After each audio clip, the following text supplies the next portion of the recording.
I'll admit it. Buddy and I were having an affair. But you gotta understand, it was meant to be, and we knew it. You see, I was married. Well, technically still am married to Buddy's former business partner, Hank. I did everything to be a good wife, but it didn't matter to Hank. And Buddy saw it too. That's why about 3 months ago he said, "You need a real man. Let Big Daddy take care of you." And so that very next day, Buddy set me up in a totally gnarly place above Ray Ray's meat market. We've been an item ever since. I don't know how I'm going to make it without my Big Daddy.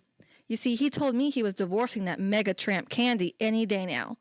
Once our divorces went through, we would get married and I'd inherit the car lot and that house of his. Not her. He didn't love her. And quite frankly, what man in his right mind could? I have no doubt that barf bag of a woman is probably the one who killed my buddy. They were always fighting. And Buddy told me she was a ditz, the biggest airhead he'd ever met. Word totally gets around. So I heard all about who the other suspects besides Candy were. I know each and every one of them too. I'm not one to gossip, but let me tell you a little bit about them. I'll legit do anything to help nail down whoever murdered my Big Daddy. First off, there's Hank. He and Buddy were business partners, but Hank was stealing a lot of money. So Buddy was hurt and angered by all of it. Besides, nobody takes Big Daddy for a ride. Hank had also been abusing me, and once Buddy found out, he told me I should sue in divorce court, and that's exactly what I'm doing. Hank's very jealous over what Buddy and I have, but he didn't treat me like the lady I am. So this situation is his fault, not mine. So anyway, between him being a thief, an abusive husband, and a jealous stalker, he thinks I don't know that he sits out in his truck night after night spying up into my apartment, but I do. I wouldn't be surprised if he added murderer to that list of despicable qualities. Then there's Granny Gert. Everyone knows better than to mess with her. Don't know why she's so mad at Buddy, though. He tried to take care of her by buying a bunch of land off of her that wasn't worth a dime. He wanted to expand the dealership with that lot. Anyway, he also gave her a huge steal on an as-is 1978 Plymouth Fury. But it didn't make it round the corner to her house.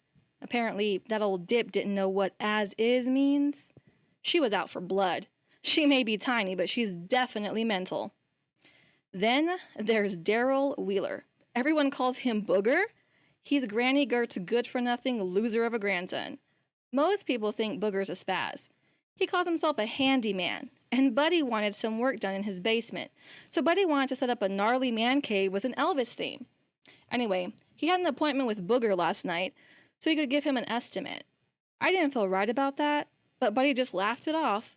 Hank had recommended Booger to Buddy a while back, and I couldn't figure out why because he messed up the plumbing in our bathroom. And we can't forget about Michael Armstrong. I mean, who could with all those rippling muscles of his? But aside from being eye candy, that guy's a first-class a-hole. He's had it in for Buddy forever.